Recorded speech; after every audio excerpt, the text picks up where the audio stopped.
Hello, I'm Adam Stewart, and you're watching the Alaskan Fiddler Music Solutions YouTube channel. In this video, I'll demonstrate how to unpack, set up, and repack your violin. I will also present some do's and don'ts of caring for your instrument. Before you touch a violin, your hands should be clean. If you haven't washed your hands recently, pause the video and wash your hands with soap and water. Be sure to dry your hands completely before touching the instrument.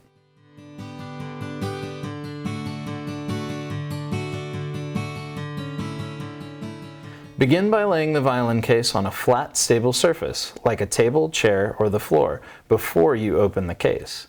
Make sure the case is away from the edge of the table and the top of the case is facing up. Move any hazards like candles, glasses of liquid, or heavy objects which could fall and damage the violin away from the area. Also, make sure the case is not located anywhere someone might accidentally step or sit on the case. Next, undo the zipper around the case if you have one, and release any buttons or latches holding the case shut. Many cases come with a key to lock the latches. If your latches won't open, try using a luggage key or any keys which may have been provided to unlock the case. Now, lift the lid of the case and uncover the violin if there is a blanket or cloth on top of the violin.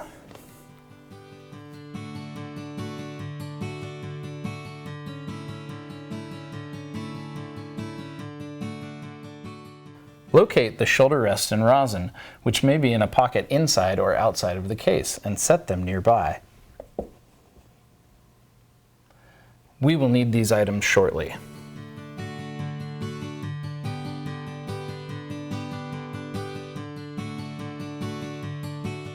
Next, locate the bow, typically in the upper part of the case. Twist the latch holding the bow in place. Then remove the bow by pulling the frog slightly forward away from the latch and moving the bow to the right to release the bow tip from its housing. Before we tighten the hair on the bow, hold the frog in your left hand with the bow tip pointing to your left and the hair facing down. Try not to touch the hair of the bow since the oils from your hand easily transfer to the bow hair. This can hinder the application of rosin and attract dirt, which ultimately limit the usefulness and appearance of the bow. Now, with the right hand, tighten the hair of the bow by turning the screw to the right or away from your body until the hair of the bow is 1/4 inch to 3/8 of an inch away from the bow stick in the middle of the bow. This is about equal to the thickness of the tip of your pinky finger. A word of caution, never over-tighten the bow, as this can permanently deform the bow stick and stretch the hair over time.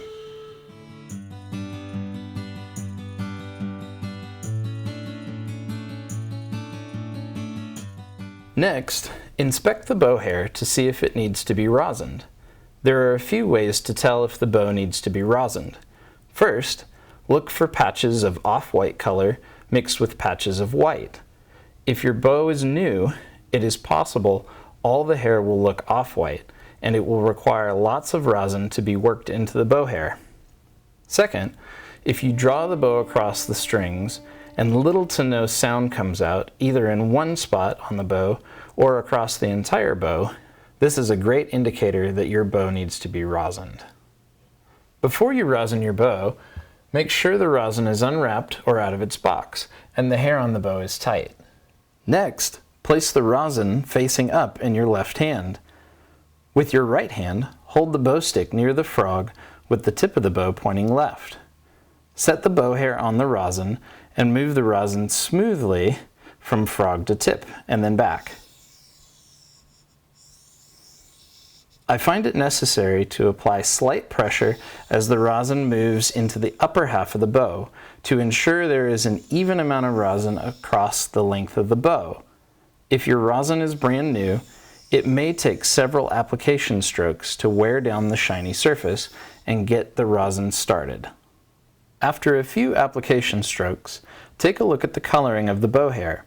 If the hair is an even bright white color, then the rosining process is complete.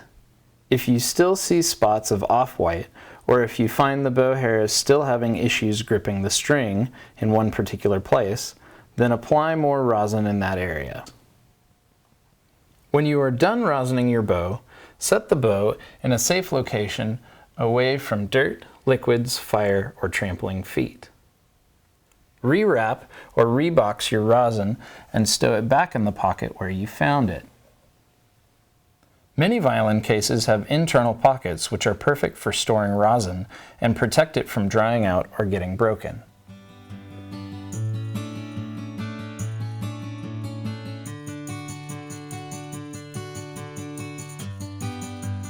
Now we will be putting the shoulder rest on the violin. Make sure your shoulder rest is out of the case and in close reach. Retrieve the violin out of the case by releasing any ties or Velcro straps that may be holding the violin in place, and then lift the violin carefully out of the case. Start by holding the violin in front of you with your left hand around the neck of the violin and the strings facing you.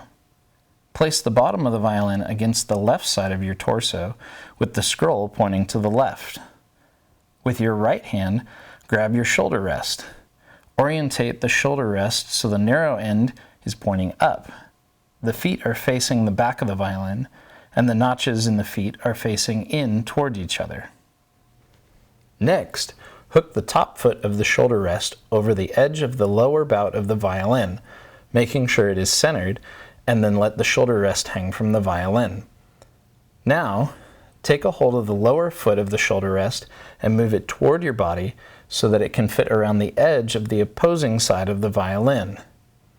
While doing this, pay attention to the upper foot of the shoulder rest, making sure it doesn't come off the violin while securing the lower foot. If it does, reset the upper foot and then return to the lower foot. To hook the lower foot onto the violin, place it over the edge of the lower part of the violin and slide it forward until it is centered on the lower bout. Once the shoulder rest is on the violin, check that the feet are centered on either side of the lower bout and that the shoulder rest feels secure. If your shoulder rest feels loose or maybe even too tight, remove the shoulder rest from the violin and adjust the feet in or out to the desired setting. Afterward, replace the shoulder rest on the violin and recheck the fit to make sure the shoulder rest is secure on the instrument. At this point, the violin is ready to be tuned. Check out the video called How to Tune a Violin for more information on the final step before practicing, rehearsing, or performing with the violin.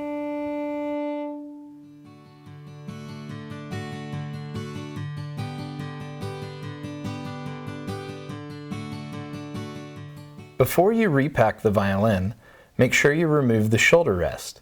Start by placing the violin against the left side of your torso, as we did when putting the shoulder rest on, with the strings facing you and the scroll pointing to the left. Place your right hand on the upper foot of the shoulder rest, then pull the foot toward your body. The upper foot will slide off the edge of the violin, then pull the shoulder rest slightly away from the violin. The lower foot should release from the bottom edge of the violin fairly easily. Once the shoulder rest is free from the violin, set it aside or return it to the case. Then carefully place the violin in the case. Make sure to resecure the violin using any ties or Velcro straps which are available, and recover the violin with any blankets or cloths that may have come with the case. Next, pick up your bow, holding the frog in your left hand with the bow tip pointing to the left. With your right hand, turn the screw to the left or toward yourself until the hair hangs slightly loose. To stow the bow, slide the bow tip into the housing. Then, resecure the frog by twisting the latch. Before closing your case, make sure everything is properly stowed. Once ready, close the case, then secure any latches or zippers. When storing your instrument, make sure it is in a safe place, away from extreme temperatures, moisture, high traffic areas, and heavy objects which could fall and damage the case or instrument. Thank you for watching this video. I hope you found it helpful. Please like, share, and subscribe. And remember, happy fiddling!